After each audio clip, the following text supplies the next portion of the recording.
এবার বাংলাদেশের নির্বাচন নিয়ে জাতিসংঘ যুক্তরাজ্যের কড়া সতর্কবার্তা। জানুন বিস্তারিত আজকের এই ভিডিওতে।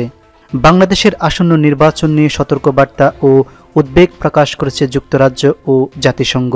গত বৃহস্পতিবার বাংলাদেশের নির্বাচন নিয়ে প্রকাশিত এক প্রতিবেদনে জাতিসংঘের মানবাধিকার বিষয়ক বিশেষজ্ঞরা জেনেভা থেকে এই সতর্কবার্তা জারি করেন।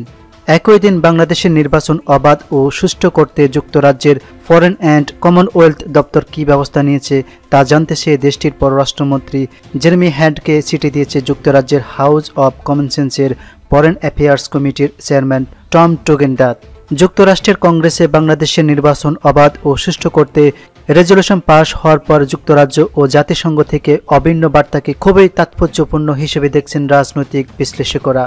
জেনেভায় অবস্থিত ইউনাইটেড নেশনস হিউম্যান রাইটসের স্পেশাল প্রসিডিউরের কার্যালয় থেকে প্রকাশিত এক বিবৃতিতে এই মর্মে সতর্কবার্তা জারি হয় যে আসন্ন ৩০শে ডিসেম্বর সাধারণ নির্বাচনকে সামনে রেখে মত প্রকাশের স্বাধীনতায় নিয়ন্ত্রণ ও ধর্মীয় উগ্রবাদের বিকাশ করতে পারে।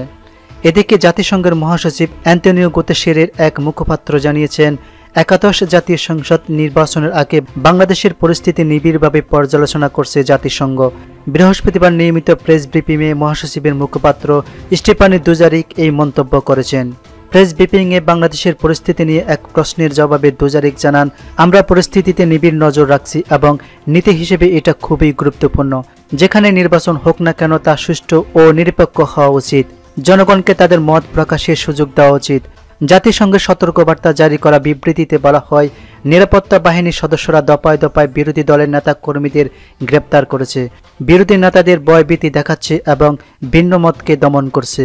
বিরোধী দলের সদস্যরা গ্রেপ্তার, হত্যা ও গুমের শিকার হচ্ছেন। জাতিসংঘের ওই প্রতিবেদনে বলা হয়, কিছু কিছু ঘটনার সাথে সরকার দলীয় সমর্থকরাও জড়িত রয়েছেন। প্রতিবেদনটিতে নির্বাচন কমিশনারদের মধ্যকার দ্বন্দ্বের বিষয়টি সুনির্দিষ্টভাবে উল্লেখ করা হয়। এতে আরও বলা হয় যে এমনকি একজন নির্বাচন কমিশনার ইতিমধ্যেই মতামত ব্যক্ত করে বলেছেন, তিনি এটা বিশ্বাস করেন না যে নির্বাচনে কোথাও সবার জন্য লেভেল প্লেইং ফিল্ড কিংবা সমান্তরাল মাঠ নিশ্চিত হয়েছে। এমনই বাস্তবতায় জাতিসংঘের বিশেষজ্ঞরা বাংলাদেশ সরকারকে বাংলাদেশের সব নাগরিকের নিরাপত্তা নিশ্চিত করতে এবং জনবিতর্কের পরিবেশ সৃষ্টি করতে কার্যকর উদ্যোগ নেওয়ার আহ্বান জানান। জাতীয় ঐক্যফ্রন্টের শীর্ষ নেতা ডক্টর কামাল হোসেনের গাড়ি বহরে আক্রমণের ঘটনায় উদ্বেগ জানিয়ে প্রতিবেদনে বলা হয়, ১৪ ডিসেম্বর বিরোধী দলীয় নেতা ডক্টর কামাল হোসেনের গাড়ি বহরে আক্রমণ করা হয়, যাতে ২৫ জন মানুষ আহত হয়েছেন। গত ৯ থেকে ১২ ডিসেম্বর ১৮ পর্যন্ত ৪৭টি সহিংসতার ঘটনা ঘটেছে, যাতে ৮ জন নিহত হয়েছেন, আহত হয়েছেন অন্তত ৫৬০ জন।